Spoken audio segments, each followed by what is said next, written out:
السلام علیکم ورحمۃ اللہ وبرکاتہ۔ محرم الحرام کا مہینہ چل رہا ہے، تو اس مہینے میں لوگوں کے ذہنوں میں ایک عام بات بیٹھی ہوئی ہے کہ اس مہینے میں شادی بیاہ نکاح کرنا اس کو ایک غلط سمجھتے ہیں، برا سمجھتے ہیں، اور وجہ اس کی یہ سمجھتے ہیں کہ اس مہینے میں حضرت امام حسین رضی اللہ تعالیٰ عنہ اور خاندان اہل بیت کو ظالموں نے بے رحمی کے ساتھ اور بے دردی کے ساتھ قتل کر دیا اور شہید کر دیا۔ تو یہ مہینہ رنج و غم کا مہینہ ہے، سوگ کا مہینہ ہے، ماتم کا مہینہ سمجھتے ہیں۔ تو اس چیز کو مد نظر رکھتے ہوئے، اس چیز کو سامنے رکھتے ہوئے، اس چیز کا خیال کرتے ہوئے وہ نکاح کرنا، شادی کرنا، کوئی شادی کرنا، بیاہ کرنا، اس کو بھی غلط سمجھتے ہیں۔ تو اس کی غلط سمجھنے کی اصل وجہ یہی ہے کہ ان کو قرآن اور حدیث سے بات صحیح سمجھ میں نہیں آئی، یا کوئی سمجھانے والا یا سمجھانے والے کے پاس بیٹھے نہیں۔ تو ان غلط باتوں کو، غلط تصورات کو اپنے ذہنوں میں بٹھانے کی یہی وجہ بنتی ہے کہ ان کو علم سے، صحیح بات سے واقفیت نہیں ہے، صحیح بات ان کو سمجھ میں نہیں آئی، اور لوگوں کے کہنے سننے پر وہ لوگوں کے باتوں میں وہ آ گئے، اور وہ بھی یہ خیال کر بیٹھے ہیں کہ اس مہینے میں نکاح کرنا برا سمجھتے ہیں۔ تو بات کو ہمیں صحیح طریقے سے اور اچھے طریقے سے سمجھنا ہے، انشاءاللہ آسانی کے ساتھ بات سمجھ میں آ جائے گی۔ سب سے پہلی بات تو یہ ہے کہ شریعت میں اور اسلام میں کسی کے انتقال پر جو سوگ منانے کی اجازت ہے مردوں کو، صرف 3 دن تک ہے، اور اس میں بھی صرف سوگ منانا ہے، ماتم کرنا، نوحہ کرنا، چیخنا، چلانا، اپنے منہ پر مارنا، سینے پر مارنا، اور اپنے بدن کو زخمی کرنا، اور طرح طرح کی حرکتیں اور طرح طرح کی باتیں اور فعل کرنا،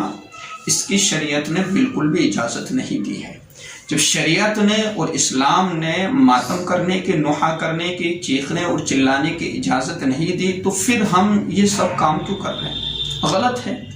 جب اسلام نے ہم نے منع کر دیا، اسلام نے ہمیں روک دیا، شریعت نے ہمیں روک دیا، حضور اکرم صلی اللہ علیہ وسلم نے ہمیں روک دیا، تو ہمیں رک جانا چاہیے۔ اور دوسری بات یہ ہمیں سمجھنا ہے کہ شہید ہونا، شہادت کا درجہ حاصل کرنا، یہ اللہ کی طرف سے بہت بڑی نعمت ہے کہ صحابہ کرام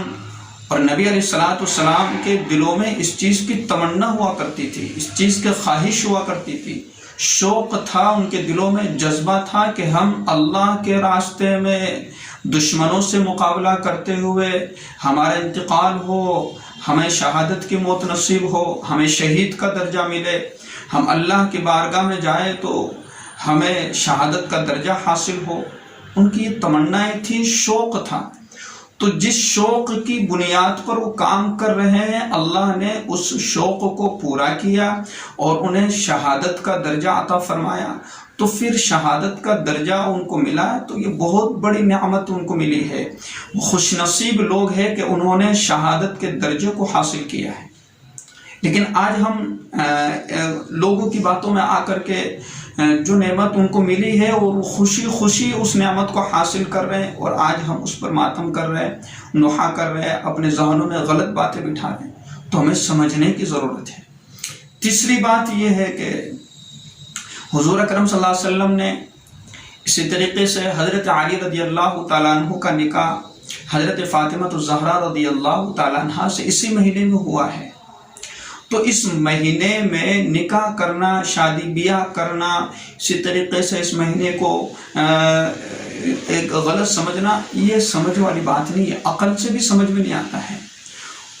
پھر ہمیں یہ بھی، اگر ہم ایک طرف تاریخی کتابوں کی طرف اگر ہم نظر اٹھائیں گے، اور اپنی پچھلے زمانے کی جو ایک زمانہ ہے، ایک عرصہ ہے، اس پر اگر ہم نظر دوڑائیں تو دیکھیں گے کہ ہر دن، ہر سال میں کسی نہ کسی نبی کا انتقال ہوا ہے، کسی نہ کسی صحابی کا انتقال ہوا ہے، کسی نہ کسی صحابی کو شہادت کا درجہ حاصل ہوا ہے، کسی نہ کسی بزرگ کو کسی نہ کسی دن ان کا انتقال ہوا ہے۔ تو اگر انسان اور مسلمان ہر دن کو اور اپنے ہر ولی کی ان کے انتقال کے دن کو، اسی طریقے سے جن دنوں میں انبیاء علیہ السلام کا انتقال ہوا، وہ دنیا سے رخصت ہو گئے، دنیا سے چلے گئے، تو ہر دن میں کوئی نہ کوئی واقعہ پیش آیا ہے، اور کوئی نہ کوئی دن جو ہے دردناک واقعے سے، دردناک تاریخ سے بھرا ہوا ہے۔ تو اگر انسان ہر دن کو ایک غم کا دن سمجھنے لگ جائے تو پھر شادی بیاہ، کمانا اور کھانا، اپنی زندگی بسر کرنا اور شادی بیاہ کرنا، اس سب کچھ بھول جائے گا۔ تو گویا کہ اس کی زندگی ہی نہیں رہے گی، بالکل عجیب تر زندگی بن کر کے رہ جائے گی۔ اللہ نے عید اور بقر عید کا دن، خوشیوں کا دن دیا ہے، تو یہ دن بھی بھول جائے گا۔ ان دنوں کو بھی وہ ایک غمی کا دن سمجھے گا، ایک رنج کا دن سمجھے گا، اور اپنی ساری خوشیوں کو ملیامٹ کر دے گا۔ تو کسی نہ کسی دن کوئی نہ کوئی دردناک واقعہ پیش آیا ہے، لیکن شریعت نے یہ کہا ہے کہ بس 3 دن تک، 3 دن کے بعد اجازت نہیں ہے۔ اور آج حضرت امام حسین رضی اللہ تعالیٰ عنہ کے اس واقعے کو پیش آئے ہوئے تقریباً 1300-1400 سال کا عرصہ گزر چکا ہے۔ تو کیا ہم اپنے گزشتہ بزرگوں اور اپنے داداؤں، پرداداؤں اور پھر جو پیڑھی چلتی ہے ان کے کسی دن کو یاد نہیں کرتے؟ تو میرا عزیزو، بات یہ سمجھنا ہے کہ ہمارے عقائد دوسرے لوگوں نے، باطل لوگوں نے، دشمنوں نے خلط اور ملط کر دیے ہیں، ملا دیے ہیں۔ تو ملانے کی بنیاد پر ہمیں خود کو یہ پتہ نہیں چل پا رہا ہے کہ یہ ہمارا طریقہ ہے یا دشمنوں کا طریقہ ہے، باطل طاقتوں کا طریقہ ہے۔ تو ہمارے ایمان کو ہم خراب نہ کریں، بلکہ ہمیں اس مہینے میں کیا کرنا ہے وہ سمجھنا ہے کہ اللہ کے نبی صلی اللہ علیہ وسلم نے اس مہینے کو رمضان المبارک کے بعد، جو مہینہ رمضان المبارک عبادت کے اعتبار سے سب سے اچھا، سب سے بہتر اللہ کا مہینہ ہے، ہر عبادت پر زیادہ سے زیادہ ثواب ملتا ہے، تو اس مہینے کے بعد سب سے زیادہ اہمیت جس مہینے کو دی گئی وہ محرم الحرام کا مہینہ ہے۔ تو اس مہینے میں عبادات کو سب سے زیادہ اہمیت دینا ہے، عبادت میں لگنا ہے، قرآن کی تلاوت میں لگنا ہے، شہداء کو بخشنا ہے جو شہید ہو گئے۔ ہمیں محبت ہے ان سے، تو وہ کام کرے جن سے ان کو خوشی ملے، جو وہ کام کرے جن سے ان کو خوشی ملے۔ قرآن پڑھ کر کے بخشیں گے تو ان کی روحوں کو ہماری طرف سے جو پڑھ کر کے جو پہنچایا جائے گا، تو ان کے روحانی توجہات ہماری طرف ہوگی، ان کے روحانی توجہات ہماری طرف ہوگی۔ تو ہم ان کو پڑھ کر کے بخشے، ہم ان کے لیے کچھ صدقہ، کچھ اللہ کے نام پر دے۔ ایسا نہ ہو کہ جو باطل طاقتیں، باطل دشمن لوگ کر رہے ہیں انہی چیزوں کو ہم کریں گے۔ تو ان تمام باتوں کو ہمیں خیال میں رکھنا ہے۔ تو میں نے تفصیل سے بات آپ کو سمجھا دی ہے کہ اس مہینے کو غم اور رنج کا مہینہ سمجھنا نہیں ہے۔